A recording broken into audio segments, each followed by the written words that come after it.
तो students, last lecture में बेटा हमने discovery of electron and proton पढ़ी थी कि कैथोड रे एक्सपेरिमेंट से हमने डिस्कवरी ऑफ इलेक्ट्रॉन की थी एंड एनोड रे से हमने डिस्कवरी ऑफ प्रोटॉन की थी।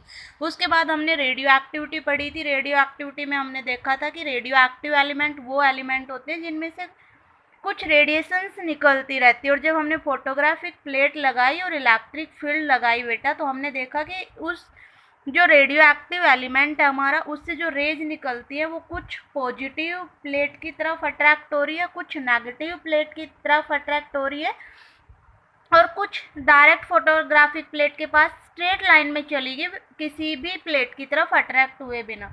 वहाँ से हमने देखा कि जो पॉजिटिव की तरफ अट्रैक्ट हो रही है मतलब वो रे नेगेटिवली चार्ज है, जो नेगेटिव की तरफ अट्रैक्ट हो रही है मतलब बेटा वो रे पॉजिटिवली चार्ज है, जो सीधी जा रही है मतलब उन रे पे कोई चार्ज नहीं है। तो पॉजिटिव चार्ज रे को हमने अल्फा रे का, नेगेटिव चार्ज रे को हमने बीटा रे का, एंड जो कोई भी चार्ज नहीं था जिस रे पे हमने उसको गामा रेज बोला बेटा।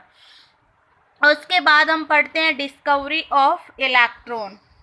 मोस्ले नाम के साइंटिस्ट ने बेटा 1913 में क्या किया कि टोटल एग्जैक्ट वो चार्ज मेजर करना चाह रहा था कि एटम पे एग्जैक्ट चार्ज कितना है। उसके लिए उसने एक एक्सपेरिमेंट किया बेटा और उसने पाया कि जो number of unit positive charge present है हमारे न्यूक्लियस के अंदर, उसको हम एटॉमिक नंबर बोलते हैं। मोस्ले ने हमें बताया कि जितना भी पॉजिटिवली चार्ज हमारे न्यूक्लियस के अंदर प्रेजेंट है, हम उसको एटॉमिक नंबर बोलेंगे बेटा। एंड जो अगर हम नंबर ऑफ पॉजिटिव चार्ज को एटॉमिक नंबर बोल रहे हैं तो हमने एक चीज़ और पढ़ी थी जब डिस्कवरी ऑफ एनोड हमने पढ़ा कि पॉजिटिव चार्ज तो किस पे होता है बेटा, प्रोटॉन पे होता है। इसका मतलब क्या है कि हमारे जितने भी प्रोटॉन रहेंगे वो किसके इक्वल रहेंगे, एटॉमिक नंबर के इक्वल रहेंगे। हम इनडायरेक्ट यही बोल सकते हैं। फिर फर्दर उसने क्या किया बेटा, उसने मास मेजर करने की कोशिश की कि फिर एटम का मास क्या होता है। उसने देखा कि अगर हमारा atomic number number of proton के इक्वल है, जब हमारा atomic number number of proton के इक्वल था तो उसने क्या किया, भी प्रोटॉन की हेल्प से मास मेजर करने की कोशिश की बेटा। लेकिन उसने क्या देखा कि जब हम प्रोटॉन को ही मास मान के चल रहे हैं तो एक हाइड्रोजन को अगर छोड़ दिया जाए तो बाकी एलिमेंट्स का मास जब हम एक्सपेरिमेंटली कैलकुलेट कर रहे थे और प्रोटॉन के इक्वल मान के कैलकुलेट कर रहे थे तो वो दोनों डिफरेंट आ रहे थे और उनके बीच में काफ़ी ज़्यादा गैप भी आ रहा था बेटा। अगर मैं हाइड्रोजन की बात करूँ तो हमें पता है वहाँ पे number of proton and mass and number सब इक्वल होता है ना, 1H1 रहता है। लेकिन अगर हाइड्रोजन को छोड़ के बाकी नंबर्स का हमने एक्सपेरिमेंटली एटॉमिक मास निकाला बेटा, वो कुछ आ रहा था और नंबर ऑफ प्रोटॉन कुछ आ रहे थे। तो वहाँ से मोस्ले ने एक चीज़ तो ऑब्जर्व कर ली कि जो हमारा मास है वो नंबर ऑफ प्रोटॉन के इक्वल नहीं है। इसका मतलब न्यूक्लियस के अंदर या हम कहें कि एटम के अंदर एक चीज़ और है इलेक्ट्रॉन प्रोटॉन के अलावा भी। ठीक है बेटा। तो फिर उस चैंडविक ने क्या किया, कुछ अल्फा रे स्ट्राइक करवाई बेरिलियम एंड बोरोन के एटम के ऊपर। और जब उसने अल्फा रे स्ट्राइक करवाई बेटा बेरिलियम एंड बोरोन के एटम के ऊपर, तो उसने क्या देखा कि जब अल्फा रे बेरिलियम एटम पे उसने स्ट्राइक करवाई तो एक अनदर चार्ज पार्टिकल निकला और वो जो चार्ज पार्टिकल था बेटा उसका जो मास था वो नियरली प्रोटॉन के ही इक्वल था।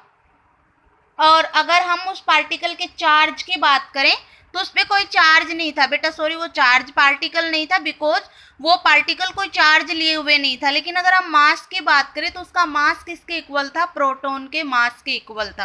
तो यहाँ से फिर हमने एक चीज़ कैलकुलेट करी कि जो एटॉमिक मास है या हमारा एटम का जो मास है वो प्रोटॉन के इक्वल नहीं है, एक चीज़ और वहाँ पे प्रेजेंट है, दैट इज न्यूट्रॉन। और उसका मास और प्रोटॉन का मास अगर हम सम अप करें तब हमें एटॉमिक मास मिलता है। और बेटा जो न्यूट्रॉन का मास था वो भी प्रोटॉन के मास की क्या था, इक्वल था। तो उसने क्या किया, एक बेरिलियम एटम लिया बेटा। बेरिलियम एटम का मास कितना होता है, 9, एंड एटॉमिक नंबर कितना होता है, 4। उसके ऊपर उसने क्या किया, एक अल्फा रे स्ट्राइक करवाई। और हमें पता है अल्फा रे पे क्या होता है, 2 यूनिट पॉजिटिव चार्ज होता है, 4 यूनिट उसका मास होता है। ठीक है भाई।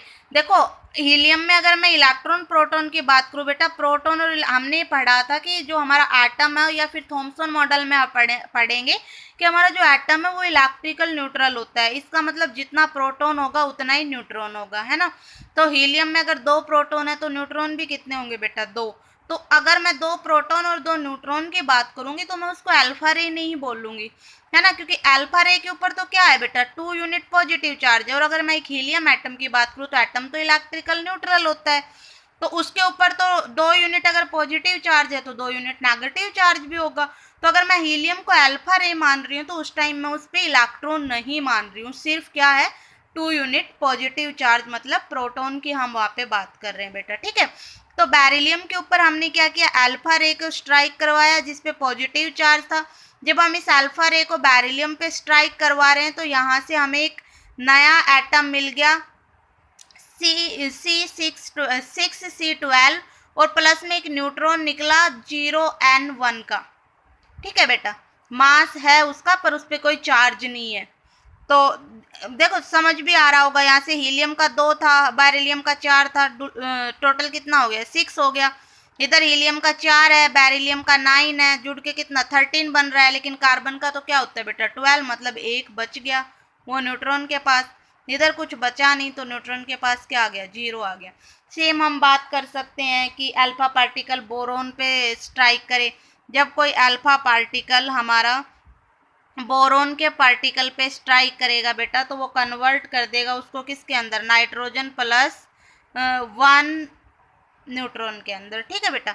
जब क्योंकि बोरोन का अगर हम बात करें बेटा तो बोरोन का जो मास होता है दैट इज 11 एंड नंबर 5 है, वही आपका अल्फा पार्टिकल का 24 रहेगा। नाइट्रोजन का कितना होता है 7 14, यहाँ से कितना बन रहा है बेटा 15 बन रहा है, तो 101 का एक एटम और निकल गया दैट इज न्यूट्रॉन बेटा, ठीक है। तो उसने क्या किया, चैंडविक ने जब अल्फा पार्टिकल को बेरिलियम या बोरोन पे स्ट्राइक करवाया तो एक अनदर हमें एटम तो मिल रहा था, प्लस में न्यूट्रॉन भी मिल रहा था जिसके ऊपर मास प्रोटॉन के इक्वल है बेटा, लेकिन चार्ज कोई भी नहीं होता, ठीक है। तो ये आप याद रखना कि जब हमने अल्फा पार्टिकल को स्ट्राइक करवाया बेरिलियम एंड बोरोन के एटम पे तो हमें वहां से न्यूट्रॉन मिला। और मोस्ले ने कहा था कि उसका मास हम प्रोटॉन के इक्वल मान रहे हैं, तो बहुत डिफरेंस आ रहा है एक्सपेरिमेंटल वैल्यू और जब प्रोटॉन के इक्वल मान रहे हैं तो उसमें। तो चैंडविक ने स्ट्राइक करवा के देखा, उसने देखा कि इलेक्ट्रॉन और प्रोटॉन के अलावा एटम के अंदर एक अनदर सब पार्टिकल और है एंड दैट इज न्यूट्रॉन बेटा। तो न्यूट्रॉन वो फंडामेंटल पार्टिकल है बेटा which carry no charge but mass nearly equal to that of hydrogen atom, या फिर हम कहें प्रोटॉन, जिसपे कोई चार्ज नहीं होता बट मास किसके इक्वल होता है, हाइड्रोजन एटम के बोले, या फिर ये कहें कि मास इक्वल होता है बेटा प्रोटॉन के, ठीक है भाई। और अगर आपसे डिस्कवरी की बारे में पता करें कि न्यूट्रॉन की डिस्कवरी किसने की थी तो चैंडविक ने की थी बेटा। प्रोटॉन की डिस्कवरी किसने की थी, प्रोटॉन की डिस्कवरी की थी बेटा गोल्डस्टीन ने। एंड आपके इलेक्ट्रॉन की डिस्कवरी किसने की थी, जे थॉमसन ने की थी, ठीक है। कई जगह पे आप इलेक्ट्रॉन की डिस्कवरी में रदरफोर्ड भी पढ़ते हो, ठीक है। तो जे थॉमसन ने आपके इलेक्ट्रॉन की डिस्कवरी की थी, प्रोटॉन की गोल्डस्टीन ने की थी बेटा, और न्यूट्रॉन की चैंडविक ने की थी। आपका जो इलेक्ट्रॉन है नेगेटिवली चार्ज होता है और मास मैंने आपको बताया था 9.1 इंटू 10⁻⁻31। प्रोटॉन की बात करें बेटा तो प्रोटॉन पे प्लस चार्ज होता है और मैंने आपको कहा था इलेक्ट्रॉन और प्रोटॉन पे इक्वल चार्ज होता है, बस साइन का डिफरेंस होता है। इलेक्ट्रॉन पे वही चार्ज माइनस में रहता है और प्रोटॉन पे वही चार्ज बेटा प्लस में रहता है। अगर मास की बात करें तो इलेक्ट्रॉन और प्रोटॉन के मास में मैंने क्या डिफरेंस बताया था कि हमारा जो प्रोटॉन का मास है वो 1/837 of the mass of electron equal रहेगा, है ना। और अगर हम मास ऑफ प्रोटॉन और न्यूट्रॉन की बात करें तो बेटा वो इक्वल होते हैं, तो ये याद रखना। उसके बाद आगे है बेटा कुछ मॉडल एटम के। तो सबसे पहले थॉमसन मॉडल आया था, आपने 10th में भी पढ़ा था। थॉमसन मॉडल ने क्या कहा था बेटा, उसने एटम को स्फीयर मान लिया था, या हम ये कही उसने कहा था कि atom is a positively charge sphere and electron are embedded somewhere in that positive charge sphere, है ना। उसने क्या कहा था कि एटम जो है हमारा वो एक पॉजिटिव चार्ज स्फीयर है और इसमें इलेक्ट्रॉन कहीं कहीं धसे हुए हैं। जैसे कि मैं बात करूँ वाटरमेलन की, तो उसने कहा जो वाटरमेलन में जो रेड पार्ट है वो तो आपका क्या है बेटा, पॉजिटिव पार्ट है, और जो जो आपका ये बीज हैं, सीड्स हैं जो वाटरमेलन में, वो उसने कहा इलेक्ट्रॉन है। तो उसने कहा कि एटम एक पॉजिटिवली चार्ज स्फीयर है जिसमें इलेक्ट्रॉन एम्बेडेड है। उसने उसको कंपेयर किया था प्लम बडिंग से और वाटरमेलन से बेटा, कि वाटरमेलन में पॉजिटिव जो पार्ट रहेगा that is proton and negative जो बीज है उसमें जो लाल हिस्सा है, रेड पार्ट है, वो तो प्रोटॉन है और जो बीज है वो क्या है बेटा, इलेक्ट्रॉन है। उसने ये बोला था।